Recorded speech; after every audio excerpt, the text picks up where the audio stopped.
Hi, my name's Steve Diggs, and I manage the hydrographic data office here at Scripps. And I'd like to talk to you about removing the barriers to data here at Scripps institution-wide.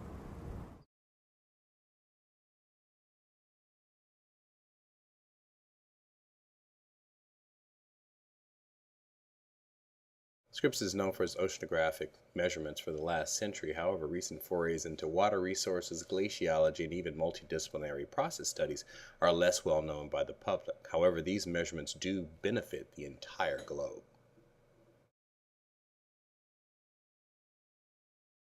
Most users find the results of our research by going to our website, and while it's an excellent electronic brochure, data links are somewhat lacking and certainly do not engage the user into any one of the research projects available through the website. Even when you find data, using analytical tools that are tied to the machine architecture are somewhat cumbersome to download and require a lot of learning by the individual users. Wouldn't it be better to have these analytical tools right on the website? Our group has been using Google tools over the last year or so to enhance the user's experience, to draw them in and to actually allow them to interact with the data on our site. The tools that we find most useful is analyzing time series. This example is using stock market data, but it could just as easily be Cal Coffee data off the California coast.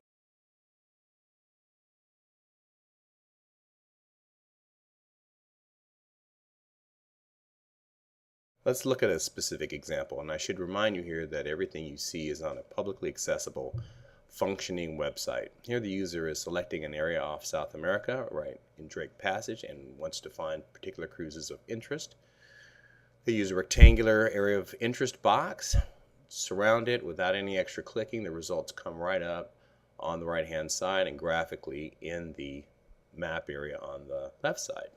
But one can easily change this view to a globe view with the Google Earth plugin.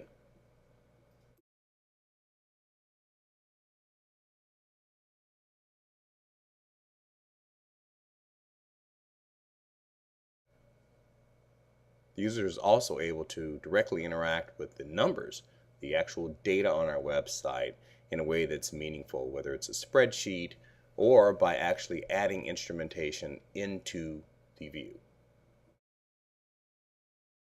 Here, a fully rendered Argo taken from engineering drawings is actually set into Scripps Canyon, and an imaginary track showing what the Argo floats do is demonstrated. While putting instruments in the water is fine, let's take a look at one of the recent Ravel cruises, Jim Swift's cruise in the Indian Ocean, and one can actually interact with these cruise data, whether it's metadata from the individual cruise members, or you can see superimposed along the cruise track current, direction, and magnitude below 2,500 meters. It was barely scratched the surface with what's available. Now you see an interactive viewer that's easily put into any website that allows you to explore the data in very interesting ways, along with the thematic mapper view.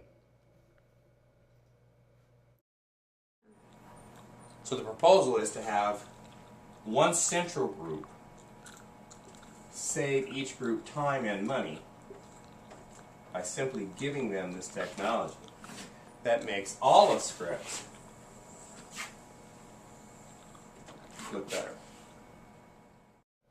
We're talking about taking the static web page and turning it into something much more dynamic and interactive. Scripps websites could then be used for data discovery and also could be a showcase for the well-funded research that we've already completed.